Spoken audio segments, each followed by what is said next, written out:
Welcome guys. तो अब हम स्टार्ट करते हैं हमारी आज की 6th क्लास। हमने पहले 5th क्लास तक ट्रायंगल, स्क्वायर और रेक्टेंगल कर लिया है। तो जिन्होंने ये मेरी तीनों कंसेप्ट्स पहले नहीं किए तो पहले वो पिछली क्लासेस देख ले एक बार, उसमें मेरा सारा बेसिक्स है, उनका लिंक हमने नीचे डिस्क्रिप्शन में डाल रखा है।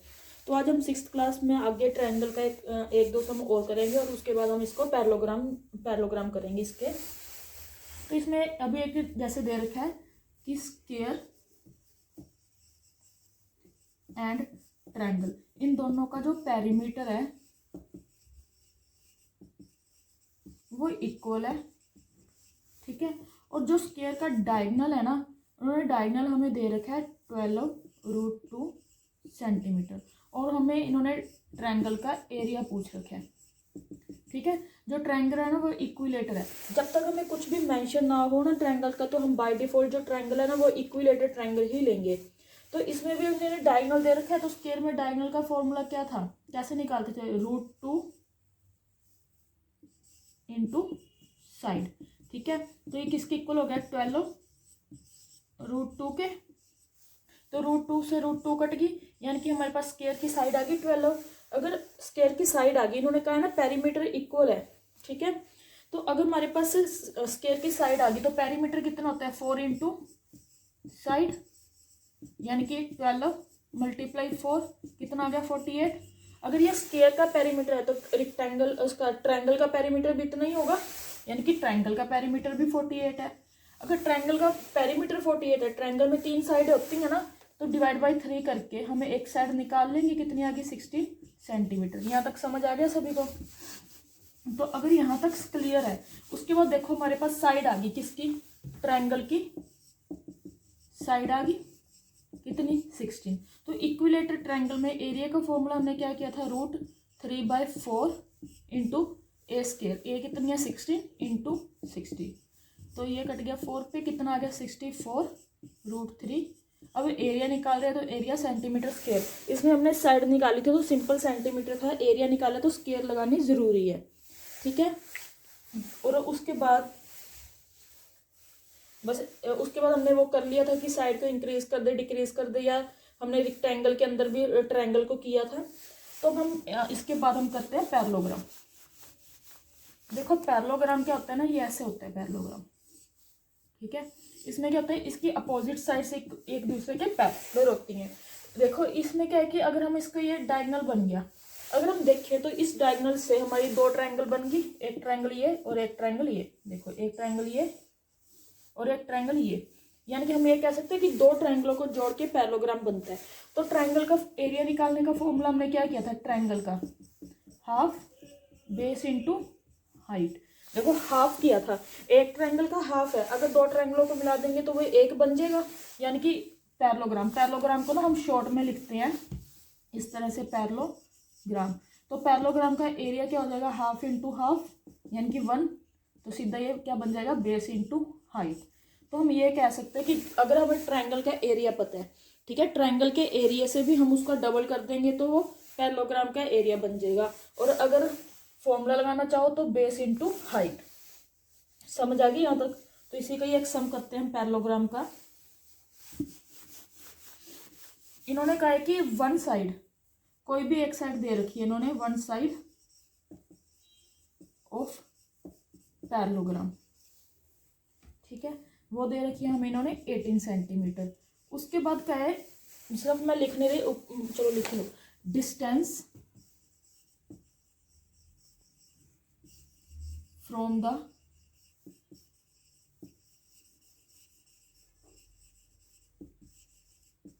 Opposite side. ये लाइन बहुत इंपॉर्टेंट है, इसीलिए मैंने लिखी है।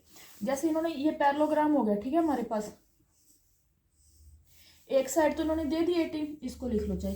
उन्होंने कहा कि दोनों अपोजिट साइड्स के बीच में डिस्टेंस, तो ये दोनों अपोजिट साइड्स होगी ना, तो इनके बीच का ये वाला डिस्टेंस ही बना, ये 8 है, तो ये हाइट भी होती है। तो एरिया कैसे निकल जाएगा, बेस इंटू हाइट। बेस कितना है, 18, हाइट कितनी है, 8, तो कितना आ जाएगा आंसर इसका, 144 सेंटीमीटर स्क्वायर। और ना इसकी एक बात याद रखना, कोई जरूरी नहीं बेस इसको ही लेना और हाइट ऐसे ही लेनी है। इस पैरेललोग्राम में हम ऐसे भी हाइट ले सकते हैं। हाइट क्या होगी, दोनों साइडों के बीच का डिस्टेंस बस वो सीधा जाना चाहिए, क्योंकि साइड तो ऐसे टेढ़ी होंगी ना, ऐसे टेढ़ी है ये, हमने ये बिल्कुल ऐसे सीधे में लेके जाना है। तो ये हाइट हो जाएगी, और जिस पे ये आके गिरेगी इस लाइन पे जैसे आके गिर रही है, तो इसको हम बेस ले लेंगे। ठीक है, फिगर को घुमाना ही है, चाहे वो किस साइड पे भी ले सकते हैं अपन। समझ आ गई पैरेललोग्राम की? तो पैरेललोग्राम का ये एक और सम देख लेते हैं हम। कहते पैरेललोग्राम की साइडें दे रखी हैं, मैं सीधा ना भी डायग्राम बना रही हूँ। ठीक है, पैरेललोग्राम की साइडें एक 30 और एक 14, और एक डायगोनल दे रखा है इन्होंने, वो दे रखा है 40। तो इन्होंने कहा कि पैरेललोग्राम का एरिया, अब एरिया का फॉर्मूला तो हमने बेस इंटू हाइट किया था, और इसमें तो हाइट गिवन ही नहीं है। तो मैंने अभी क्या कहा था कि अगर हम ट्रायंगल का भी एरिया निकाल लेंगे, उसको डबल कर देंगे, तो वो पैरेललोग्राम का भी आ जाएगा। तो ये ट्रायंगल बन रही है ना, और ट्रायंगल में तीनों साइडों का, अगर हमें तीनों साइडें गिवन हो तो हमने उसका फॉर्मूला लगाया था, याद करो। उसका फॉर्मूले का नाम क्या था? Heron's formula. क्या था उसमें? पहले एस निकालते थे, एस कैसे? तीनों साइडों का प्लस डिवाइड बाई 2। तो ये कितना आ जाएगा? 84 डिवाइड बाई 2 कितना आ जाएगा? 42। हमने ऐसे ही किया था, उसके बाद इसको रूट में रखते थे। 42 माइनस 40, 42 माइनस 14, 42 माइनस 30। ठीक है, यहाँ तक करते थे। इसके बाद हम ऊपर करते हैं अभी।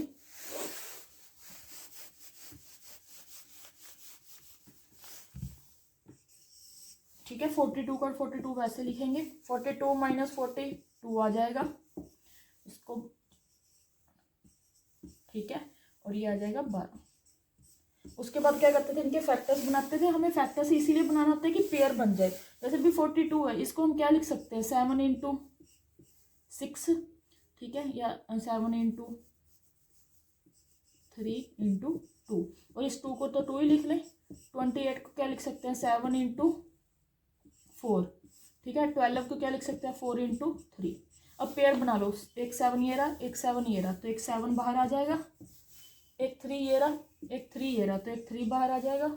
एक 2 बाहर आ जाएगा, और एक 4 आ जाएगा। ठीक है, तो इनको मल्टीप्लाई करेंगे। 21 इंटू 42 और 4,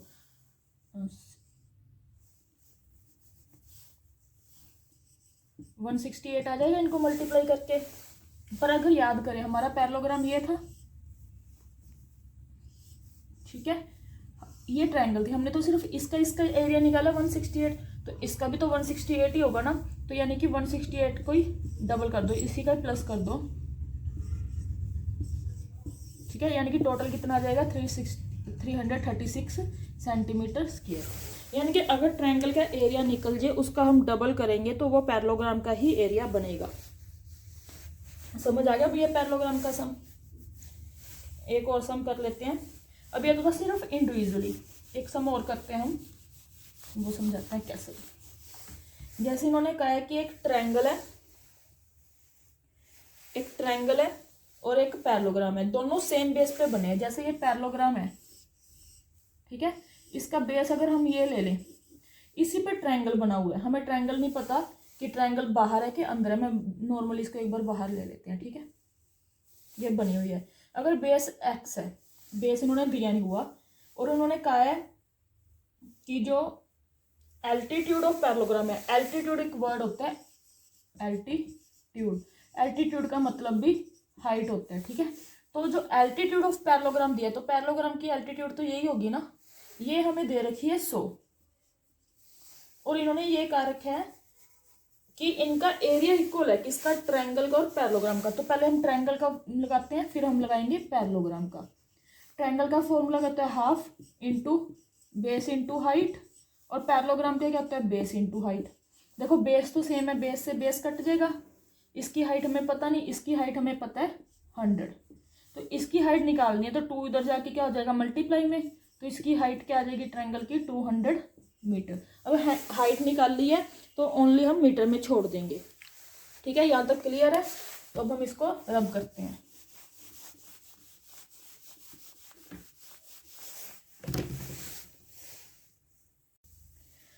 तो तो अभी हमने जो सम किया वो था कि एक पैरेललोग्राम पे एक ट्रायंगल बना दी। इसी के साथ का अगर हम एक और सम देखें, वैसे नॉर्मली यही होते हैं, ठीक है। तो अगर हम अभी हमने किया था पैरेललोग्राम, उसी के साथ का ना एक रोम्बस होता है। रोम्बस की क्या डेफिनेशन होती है ना, जैसे ये रोम्बस है, पैरेललोग्राम में क्या था कि अपोजिट साइड्स पैरेलल और इक्वल होती हैं, लेकिन जो रोम्बस है ना, रोम्बस की चारों साइड इक्वल होंगी।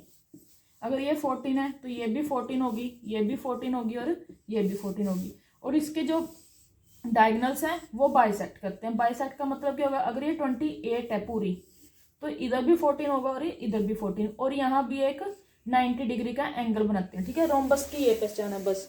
तो अभी हम रोम्बस को भी इसी में कवर कर लेते हैं, क्योंकि रोम्बस और पैरेललोग्राम में ज़्यादा डिफरेंस नहीं होता, और पैरेललोग्राम की प्रॉपर्टीज इस पे भी लग जाती हैं। मतलब जैसे हमने फॉर्मूला किया था ना पैरेललोग्राम का, बेस इंटू हाइट, तो वो सेम अगर इसमें हाइट दी होगी ना, तो इस पर भी हम वो अप्लाई कर सकते हैं, क्योंकि बेस तो यही रहेगी, हाइट ये आ गई, तो मतलब पैरेललोग्राम की प्रॉपर्टीज हम रोम्बस पे लगा सकते हैं। तो अब हम इस पे पैरेललोग्राम वाले में इसी को कवर कर लेंगे। तो जैसे अभी दे रखे हैं इन्होंने, एरिया दे रखा है किसका, रोम्बस का। इन्होंने कहा है कि 150 सेंटीमीटर स्क्वायर है, और एक डायगोनल दे रखा है इन्होंने।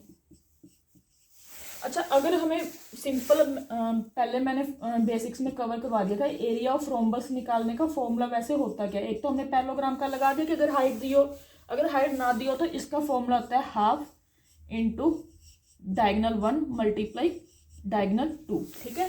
तो ये भी इसका फॉर्मूला होता है। अभी इन्होंने ये दे रखा है, उन्होंने सेकेंड डायगोनल पूछ रखा है। एरिया गिवन है, एरिया का फॉर्मूला क्या होता है, हाफ d1 और d2। तो एरिया कितना है 150 इंटू 1/2, डायगोनल 1 गिवन है, डायगोनल d2 निकालना है। देखो इसको डिवाइड कर देंगे 5 पे। अब ये 5 इधर मल्टीप्लाई में है, तो इधर आके तो वो डिवाइड में हो जाएगा, d2 निकल जाएगी, कितनी आ जाएगी d2 30, और सेंटीमीटर में था तो d2 कितना आ गया 30 सेंटीमीटर। देखो अपने डायगोनल निकाले तो सिर्फ सेंटीमीटर आएगा, सिर्फ एरिया में ही ऊपर हम स्क्वायर लगाते हैं, अदरवाइज स्क्वायर नहीं लगेगी, ठीक है। तो एक बार इसको लिखने, रोम्बस के एक दो सम और करते हैं हम आज। इसमें इन्होंने कहा है कि जैसे एरिया हमें इसमें अगले सम में 25 दे रखे हैं, ठीक है। इन्होंने कहा है कि जो डायगोनल 1 है वो डबल है किससे, डायगोनल 2 से। तो डायगोनल 2 से डबल है ना, तो मैंने बेसिक क्लास में बताया था कि जिसके कंपैरिजन दिया हो उसको एक्स ले लो। डायगोनल 1 डबल है तो ये 2x। अब एरिया का फॉर्मूला लगाएंगे तो क्या होता है, हाफ इंटू d1 कितना है 2x, इंटू d2 कितना है x, is equal to area कितना है 25। तो 2 से 2 कट गया, कितना आ गया x square is equal to 25। ये एक्स स्क्वायर आया, हमें एक्स निकालना होता है, तो एक्स का बताया था ना कि अगर स्क्वायर हो तो वो दूसरी साइड जाके रूट में बन जाता है। तो एक्स की वैल्यू कितनी आ गई 5, यानी कि अगर हम देखें एक्स 5 आ गया, तो ये डायगोनल 2 कितना आ गया 5, और डायगोनल 1 कितना आ गया, वो उससे डबल था ना, तो 5 इंटू 2 10 सेंटीमीटर। ये किसका सम हो गया डायगोनल का। चलो इसी का ये एक सम और कर लेते हैं।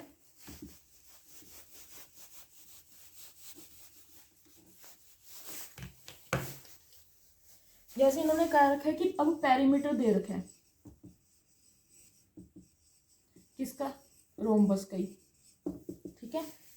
पेरीमीटर हमें दे रखा है 56 सेंटीमीटर, और हमें दे रखी है हाइट 5 मीटर। हमें एरिया पूछ रखा है। एरिया का फॉर्मूला क्या था, हाफ d1 इंटू d2। ना तो हमारे पास d1 है ना हमारे पास d2 है, तो हमारे पास हाइट है ना, तो हाइट वाला फॉर्मूला भी याद है, मैंने बताया था कि पैरेललोग्राम की प्रॉपर्टी इस पे लगा सकते हैं। तो पैरेललोग्राम में क्या होता है, बेस इंटू हाइट। हाइट तो गिवन है, बेस निकालना है, बेस मतलब साइड कैसे निकलती है, पेरीमीटर दे रखे हैं, ठीक है, रोम्बस का। तो रोम्बस की कितनी साइड होती है, 4 से इसको डिवाइड कर दो, कितना आ जाएगा 40 सेंटीमीटर। तो ये उसकी साइड आ गई। अब पुट कर दो, बेस को ही साइड लेते हैं, 4 इंटू हाइट हमारे पास 5 है, तो कितना आ गया 70। अब ये एरिया निकालना है, तो सेंटीमीटर स्क्वायर, ठीक है। तो